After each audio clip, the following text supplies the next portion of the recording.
Qais atau Majnun, dia begitu mencintai Laila. Di dalam riwayat, Laila bukanlah wanita yang cantik, wanita yang hitam, wanita yang tidak memiliki rupa yang indah untuk dipandang. Tapi sebagaimana kata Imam Syafi'i, imam kita bersama, apa kata Imam Syafi'i? Wa 'ainur ridha an kulli 'aibin kalilah, walakin 'ainus sukhut tubdil masawiyah. Alhamdulillah, saya bersyukur kepada Allah Subhanahu wa taala karena Allah Subhanahu wa taala memberikan kesempatan kepada saya untuk duduk bersama kalian semua. Semoga Allah Subhanahu wa taala menjadikan perkumpulan ini adalah perkumpulan yang penuh dengan keberkahan. Allah Subhanahu wa taala tidak mengharamkan kita dari syurganya Allah Subhanahu wa taala, dan saya mendapatkan banyak ilmu. Karena beberapa hari yang lalu saya masih di Singapura. Mungkin sekitar 4 hari yang lalu saya di Singapura. 3 hari yang lalu saya di Malaysia. 2 hari yang lalu saya di Palembang. Hari ini saya sudah berada di Semarang. Dan besok saya sudah berada di Sumatera lagi. Pelajaran yang saya ambil adalah ketika cinta sudah berbicara, maka semua bisa menjadi nyata. Sahabat-sahabat Muslim dan komunitas-komunitas lain yang ada di Semarang, mereka banyak membantu saya, di antaranya sahabat Hijrah dan lain sebagainya. Banyak membantu saya di dalam berdakwah, seperti di Bandung beberapa waktu yang lalu. Maka panggilan cinta tersebut membawa saya sampai ke Semarang. Alhamdulillah, itu adalah pelajaran yang sangat bermanfaat. Oleh karena itu saya ingin memberitahu kepada kalian, kalau kalian ingin ibadah diterima oleh Allah, maka kuncinya satu. Kunci ibadah adalah apa? Cinta. Kunci ibadah adalah cinta. Tanpa cinta, maka seorang hamba Allah Subhanahu wa taala tidak akan pernah sampai kepada Allah. Maka bohong ketika salah seorang mengatakan bahwa dirinya banyak melakukan ibadah, akan tetapi dia tidak memiliki cinta dari hatinya di dalam beribadah kepada Allah Subhanahu wa taala. Saya teringat seseorang yang bernama Majnun atau Qais bin Mulawwah, yang sering diceritakan oleh sebagian orang dengan nama Majnun Laila. Tahu Majnun Laila? Majnun pecinta kepada Laila, seorang wanita yang di sebagian riwayat diceritakan wanita tersebut tidak cantik. Wanita tersebut tidaklah seindah yang dibayangkan banyak lelaki. Akan tetapi Majnun sudah cinta, dan kalau seseorang sudah mencinta maka matanya buta. Betul atau tidak? Betul atau tidak? Seseorang kalau sudah mencinta maka matanya buta. Salah seorang di antara kita sebagai contoh, cinta sekali kepada anaknya. Padahal anaknya nggak keren-keren banget, tapi setiap hari yang diupload siapa? Anaknya terus. Kenapa? Karena cinta. Bukan karena keindahan yang dimiliki oleh anaknya. Bahkan terkadang mata seorang ayah dan ibu berbeda dengan mata orang lain. Bagi seorang ayah dan ibu, seakan-akan anak dia adalah anak yang paling terindah yang pernah ada. Padahal di mata orang lain biasa saja. Banyak bayi yang sama. Banyak anak orang yang lebih indah, yang lebih tampan, atau yang lebih handsome, atau lebih cantik daripada anaknya. Betul atau tidak? Itu yang namanya cinta. Cinta sudah membutakan mata. Salah seorang di antara kita mungkin mencintai istrinya, atau istrinya mencintai suaminya, apalagi pengantin baru. Ngelihat wanita ini, atau wanita melihat laki-laki ngeludah aja dibilang cakep. Waduh, cakep banget cara ngeludahnya. Woi, ngeludah bro. Cara ngeludahnya dibilang cakep. Kenapa? Karena matanya sudah tersihir dengan yang namanya cinta. Cara berjalannya, cara minumnya, cara duduknya, padahal tidak ada beda dengan manusia lainnya. Tapi ketika cinta sudah berbicara, maka semua akan menjadi indah. Begitu juga ketika kalian sudah menjadikan Allah segala-galanya bagi kalian, maka kalian akan mendapatkan kenikmatan di dalam beribadah di jalan Allah. Qais atau Majnun, dia begitu mencintai Laila. Di dalam riwayat, Laila bukanlah wanita yang cantik, wanita yang hitam, wanita yang tidak memiliki rupa yang indah untuk dipandang. Tapi sebagaimana kata Imam Syafi'i, imam kita bersama. Apa kata Imam Syafi'i? Wa 'ainur ridha 'an kulli 'aibin kalilah, walakin 'ainus sukhut tubdil masawiyah. Mata kalau sudah senang kepada sesuatu, maka mata tersebut akan buta. Semua yang dipandang adalah keindahan, walaupun keburukan jadinya indah. Begitu juga mata kalau sudah benci kepada seseorang, mata sudah benci kepada seseorang. Kita nggak suka sama teman kita datang ke masjid, teman yang kita nggak suka, paling kita ngomongnya apa? Wah, ini anak paling caper. Wah, ini anak paling pengen dibilang soleh. Wah, ini anak paling pengen dibilang orang yang baik. Padahal orang jelas-jelasan datang ke tempat yang baik, tapi karena kita tidak ada cinta kepada dia, tidak ada respect kepada dia, maka yang jadi apa? Hasilnya buruk. Oleh karena itu cinta adalah segala-galanya. Pesan saya, kalau ingin mendapatkan kekhusyuan di dalam sholat, di dalam beribadah, utamakan cinta. Setelah itu baru kamu lakukan segala hal, dan kamu akan merasakannya dalam keadaan nikmat. Qais atau Majnun, suatu saat dia berjalan, dan berjumpa beberapa orang yang sedang beribadah, sedang sholat.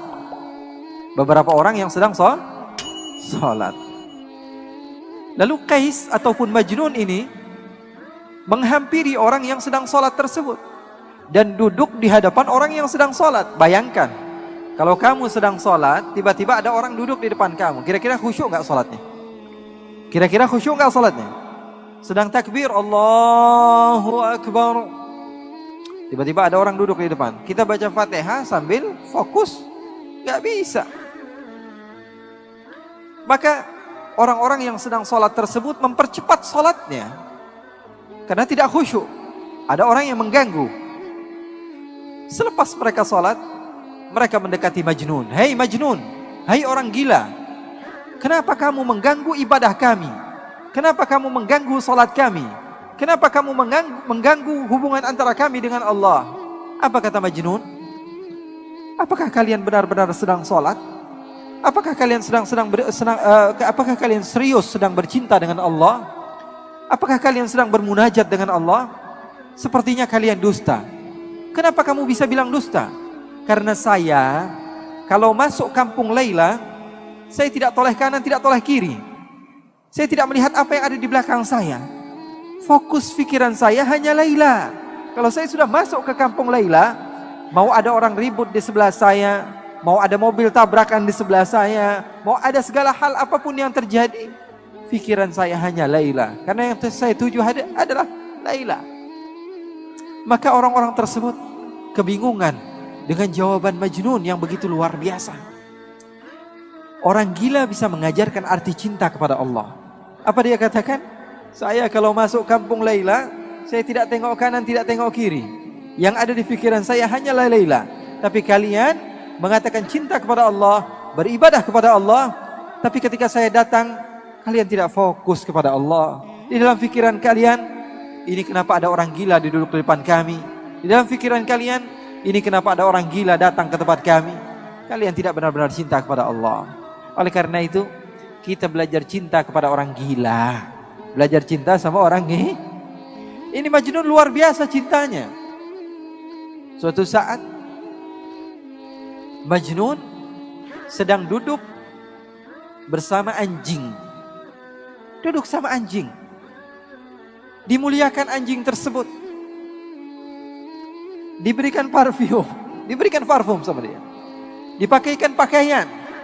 Kemudian dia memiliki roti, dia potong dua, yang setengah dia makan, yang setengah dia kasih kepada anjing tersebut. Ini orang gila wajar ya. Maka sebagian orang datang kepada Majnun dan mengatakan, hei Majnun, kamu ini tambah lama, tambah gila saja.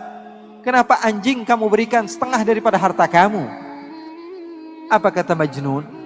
Begitu indah Majnun mengajarkan cinta kepada kita yang tidak paham akan arti daripada cinta. Apa kata Majnun? Saya memuliakan anjing ini karena saya tahu matanya pernah memandang kampungnya Laila. Saya memuliakan dia karena matanya pernah memandang kampung kekasih saya, maka saya mencintainya. Segala sesuatu yang berhubungan dengan kekasihnya, dia cinta kepadanya. Ini arti daripada cinta. Oleh karena itu ketika kalian mau mengagungkan Allah, mau bertakbir kepada Allah, kalian harus tahu hakikat ucapan kalian itu apa. Saya mengagungkan siapa? Cinta adalah segala-galanya. Dari cinta mampu seseorang menghasilkan mutaba'ah, pengikutan dan kesabaran. Makanya seorang ulama yang bernama Ash-Shibli, dia dipenjara. Lalu murid-muridnya datang. Apa yang dilakukan murid-muridnya? Membawakan hadiah, membawakan oleh-oleh, membawakan makanan, membawakan minuman, membawakan pakaian.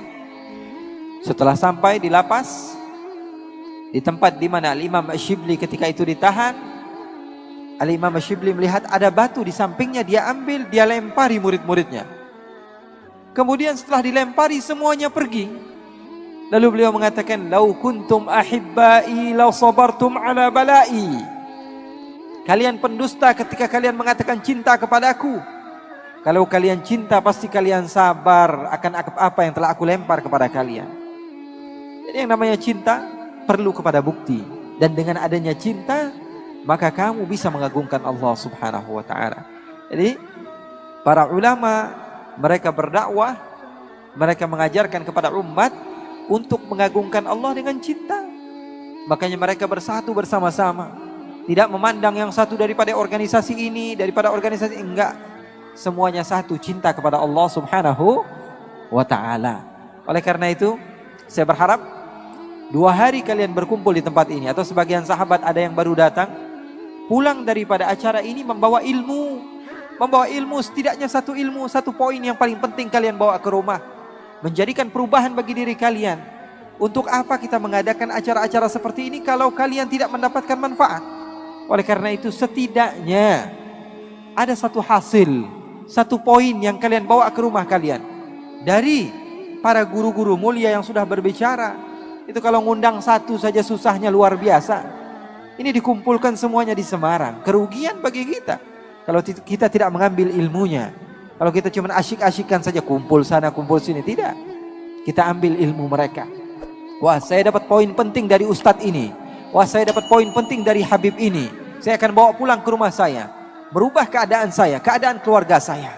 Oleh karena itu, hal yang ingin saya sampaikan dan tekankan kepada kalian, ketika cinta sudah bersama kalian, cinta kepada Allah, cinta kepada Nabi besar Muhammad SAW, maka yang kalian akan rasakan adalah keindahan di dalam beribadah. Anak kecil saja kalau kita ajarkan, nah, kamu kalau masuk waktu maghrib, kamu harus sholat. Masuk waktu isya, kamu harus sholat. Maka dia sholat. Karena apa? Karena perintah orang tuanya. Kalau orang tuanya sedang lalai, dia tidak sholat. Atau dia sedang asyik dengan gamenya.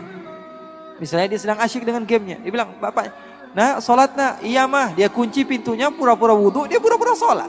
Kenapa? Karena dia melakukan ibadah karena apa? Karena perintah, bukan karena cinta. Tapi kalau anak kecil dari semenjak kecil kita ajarkan cinta kepada Allah, cinta kepada Rasulullah, mau ibu bapaknya jungkel balik, mau ngapain terserah. Karena anak tahu, ini adalah amaliyah yang disukai oleh Allah. Ini adalah amaliyah yang disukai oleh Rasulullah. Maka dia akan melakukan, mau diketahui bapaknya, ibunya, sebodoh amat. Makanya para sahabat Nabi, para tabi'in diajarkan bagaimana cinta kepada Allah, cinta kepada Rasulullah. Dan itu yang saya ingin tekankan kepada kalian. Pulang dari tempat ini membawa cinta. Cinta kepada sesama. Kalau di dalam ajaran agama Islam kepada non-muslim pun, kepada orang yang tidak beriman kepada Allah, kita harus mengajarkan kebaikan kepada mereka. Apalagi kepada orang yang beribadah kepada Allah. Karena kita tidak tahu amaliyah yang mana yang membuat kita mendapatkan pahala.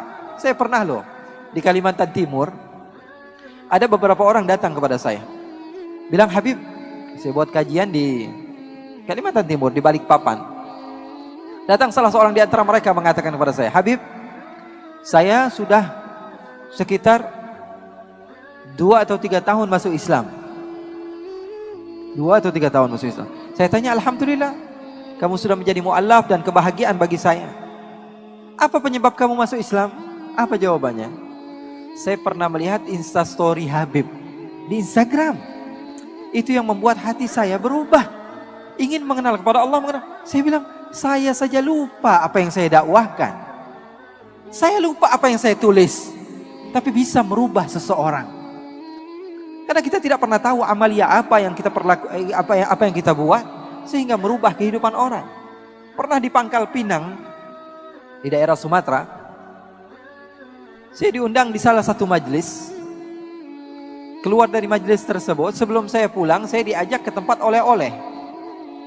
Saya belanja ini, belanja itu. Ketika saya sedikit haus, saya bilang sama salah satu murid saya mau minum. Saya diberikan air minum, lalu saya duduk.